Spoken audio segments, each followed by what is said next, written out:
Naitwa Stella Anastasi, ni afisa habari kutoka Mamlaka ya Masoko ya Mitaji na Dhamana CMSA.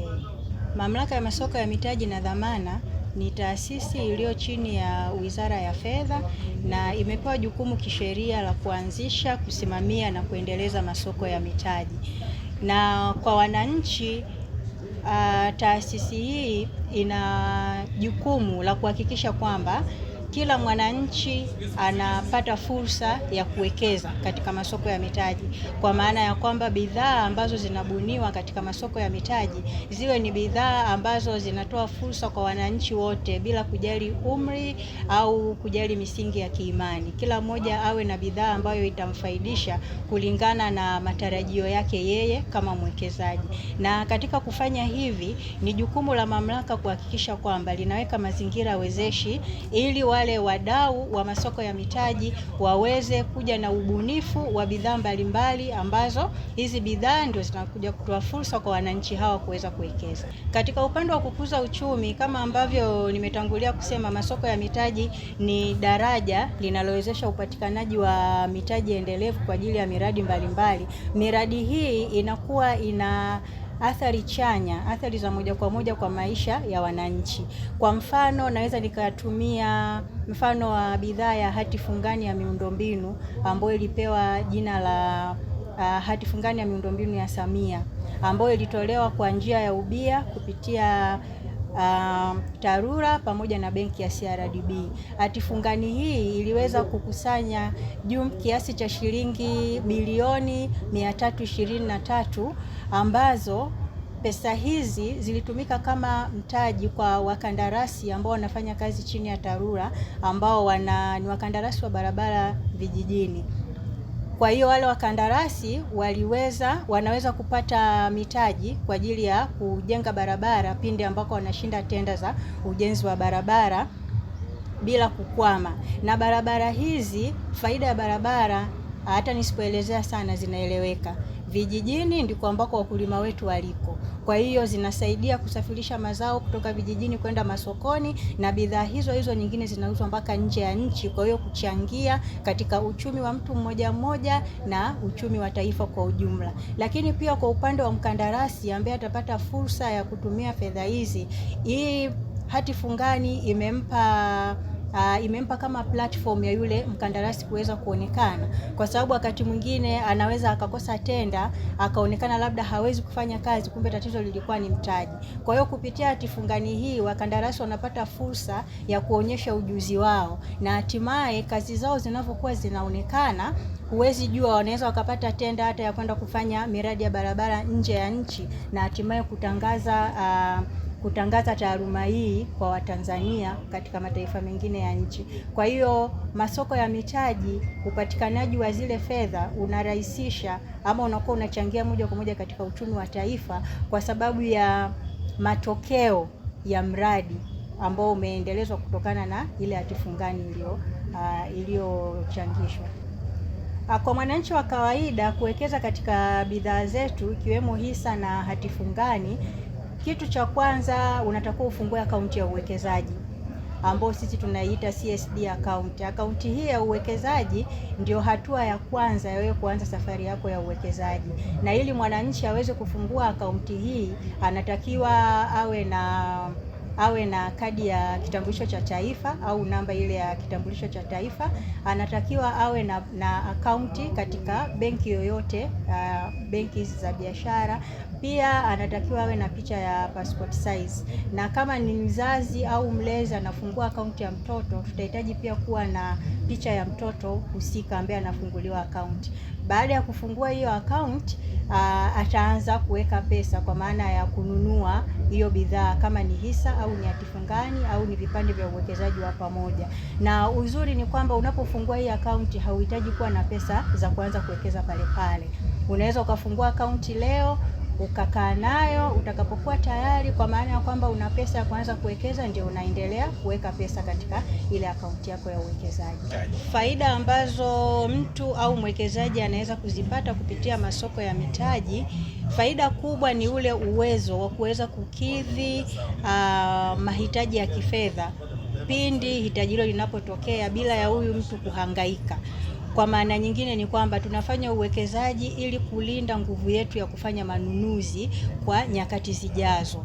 Kwa hiyo mtu anapofanya uwekezaji anakuwa amelinda thamani ya fedha yake, kwa sababu thamani ya fedha kama tunavyofahamu, fedha inaongezeka nguvu ikiwa katika mzunguko, na ili pesa yako iwe kwenye mzunguko inabidi uwekeze katika aina fulani ya biashara. Kwa upande wetu sisi tunawashauri wananchi wawekeze kwenye bidhaa zetu ambazo ni hisa, hati fungani na uwekezaji wa pamoja, ili kuweza kulinda ile nguvu ya manunuzi ambayo inakuwa kwenye pesa zao, kwa sababu unavyowekeza ile pesa yako inakuwa inazaa kadri muda unavyoenda. Kwa hiyo ikifika pindi unakuwa una mahitaji mbalimbali, ile pesa unaweza ukaitumia kukidhi mahitaji yako, kwa sababu kuweka akiba bila kufanya uwekezaji inakuwa, akiba ni jambo zuri, lakini ile pesa ikikaa bila kuwa kwenye mzunguko inakuwa sio maamuzi sahihi sana, kwa sababu kuna mambo mbalimbali ambayo yanasababisha thamani ya pesa inashuka, ikiwemo ongezeko la bei kwa bidhaa mbalimbali ambayo inaweza ikatokea kwa kipindi fulani. Kwa hiyo unapoweka pesa yako kwenye uwekezaji unakuwa umelinda thamani ya pesa yako, na hivyo kuweza kulinda nguvu yako ya kufanya manunuzi pindi tatizo linapojitokeza. Kwa vijana tunatoa elimu, kwanza wanatakiwa watambue kwa upande wa masoko ya mitaji, kwa sababu ni uwekezaji wa muda mrefu. Kwa hiyo ili wewe uweze kutengeneza faida kwenye masoko ya mitaji, swala la muda uweze ukaliacha pembeni. Kwa hiyo kwa vijana wenyewe ndio wanakuwa wapo na faida zaidi ya kuwekeza kwenye masoko haya, kwa sababu wana muda mrefu wa kutafuta. Na uzuri ni kwamba bidhaa zetu sio kwamba ni bidhaa za kitajiri kama ambavyo wengi wanafikiria inabidi uwe na pesa nyingi ili uweze kuwekeza kwenye masoko ya mitaji. Bidhaa zetu zinawekeza bei ya kuanza kuwekeza ni bei rafiki tu, kwa hisa au kwa vipande, hata kwa hati fungani, sio fedha nyingi sana. Kwa hiyo kijana, kwa hii pesa ndogo ambayo anaipata sasa hivi, kwa mfano kijana ambaye yuko chuo na anapata boom, anaweza akapanga budget kwenye boom lake, na kile kiasi ambacho anaamua kukiweka pembeni kama akiba, kile ndo akatumia kuwekeza kidogo kidogo. Kwa hiyo mpaka anapomaliza chuo, anavyozidi kukua na kufanya shughuli mbalimbali za kiuchumi, uwekezaji wake nao unakuwa unaendelea kukua. Kwa hiyo kwa vijana ninawaalika wasikate tamaa, na wala wasifikiri kwamba kuna watu fulani ambao tayari wana pesa nyingi na wanatakiwa waingie kwenye masoko ya mitaji. Wao ndo wawekezaji wakubwa ambao wanatakiwa waanze nayo mapema, ili zile faida itakuwa ni maradufu kwao, kwa sababu wanakuwa na ile advantage ya muda. Ni kweli kwa sasa hivi utapeli kwenye masuala ya pesa na masuala ya uwekezaji, utapeli umekuwa mwingi, watu wengi wanadanganywa na hatimaye wanaishia kupoteza fedha zao. Ninachoweza kuwashauri wananchi ni kuwa makini. Kuna viashiria mbalimbali ambavyo inabidi uviangalie kabla hujakubali kuwekeza katika bidhaa ya aina yoyote ile. Kwa mfano, unakutana na mtu au kampuni wanakushawishi kwamba ukiweka kiasi fulani cha pesa baada ya muda huu utapata labda mara 2 au mara 3 ya kile kiasi ulichoweka. Kwa hiyo wewe mwenyewe utakuwa ushtuke na ujiulize, je, huyu mtu anaenda kufanya biashara gani ambaye inaweza kumpatia faida mara 2 mpaka mara 3 tena kwa muda mfupi? Kwa hiyo inabidi umuulize unaenda kufanya shughuli gani ya kiuchumi ambayo inasababisha hii pesa iongezeke maradufu. Lakini kitu kingine ni kuangalia uhalali wa zile kampuni. Kwa shughuli za uwekezaji kwa hapa Tanzania, especially kwenye sekta ya fedha, kunakuwa na mamlaka mbalimbali ambazo zinasimamia uwekezaji. Na kwenye masuala ya fedha sana sana utakuta kuna hii mamlaka ya masoko ya mitaji na dhamana, lakini pia kuna benki kuu. Kwa hiyo mtu ambaye anajaribu kukushawishi ukawekeze, muulize leseni yake au kibali cha yeye kufanya hicho anachofanya kimetoka wapi. Na akikwambia kwa mfano labda nina kibali leseni kutoka CMSA, njoo CMSA tuulize kama tunaifahamu hiyo kampuni au hiyo taasisi, na sisi tutaweza kukujibu. Lakini kitu kingine, tuangalie zile kampuni ambazo baada ya wewe kufanya uwekezaji wanaanza tena kukwambia uanze kuleta watu wengine. Na kwamba nenda kaleta watu wengine ili kulinda nafasi yako wewe kutengeneza faida. Mtu akishaanza kukwambia habari za namna hiyo, moja kwa moja huyu mtu kuna utapeli ambao anaufanya. Kwa hiyo kwa kuangalia viashiria hivyo, tunaweza tukaepuka kwa sehemu fulani kutapeliwa katika masuala ya uwekezaji. Wito wangu kwa jamii, kikubwa kwenye masuala ya uwekezaji, tuwe na utamaduni wa kuhakikisha kwamba usahihi wa taarifa za uwekezaji ambazo tunazipata. Unapopata taarifa ya uwekezaji, angalia nature ya ule uwekezaji.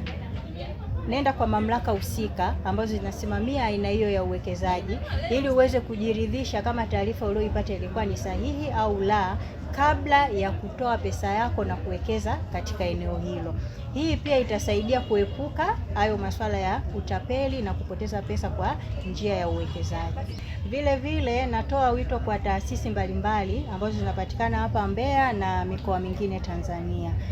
Tuweze kutumia fursa ya ubia kati ya sekta binafsi na sekta ya umma, ambayo itatuwezesha sisi, ule ubia utatuwezesha kutumia masoko ya mitaji ili kuweza kupata fedha kwa ajili ya kufanya miradi yetu mbalimbali ambayo kama taasisi tunakuwa tunatamani kuifanya, lakini tunakuwa tuna kikwazo cha upatikanaji wa pesa kwa ajili ya kuendeleza miradi hiyo. Kwa hiyo kwa kupitia ubia wa sekta binafsi na sekta ya umma tunaweza tukapata hiyo mitaji na kufanya miradi yetu, na miradi hii ikagusa maisha ya wananchi mmoja mmoja na ikagusa uchumi wetu kwa ujumla kama taifa. Naitwa Enoch Mgansao John. Nimepata fursa ya kutembelea banda hili kujifunza namna ya masuala ya ununuzi wa hisa na vitu kama hivyo na usimamizi.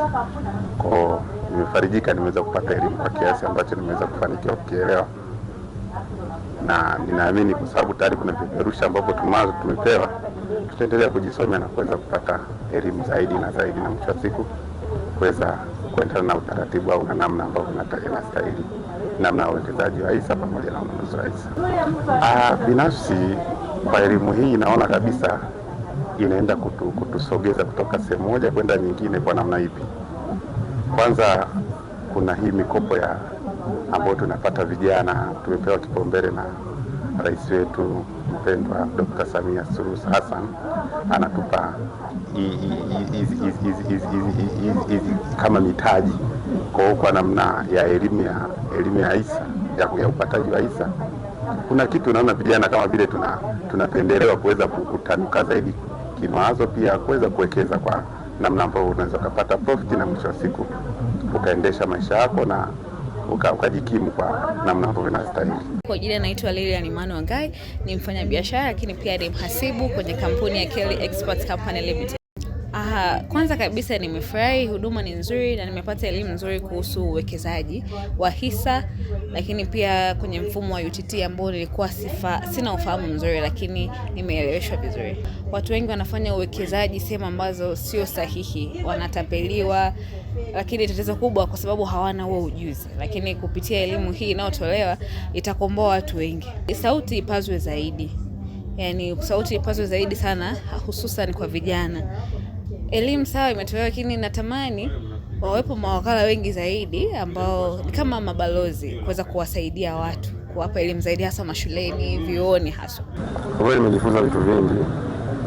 Kwanza nimejifunza maelekezo mambo ya hisa kwa kirefu sana na nimeelewa faida, na kufunza mambo ya hati fungani wamenieleza vizuri, nimeelewa kila kitu. Kwa hiyo tumeongea mambo mengi kuhusu fedha. Kwa kweli elimu hii ni muhimu.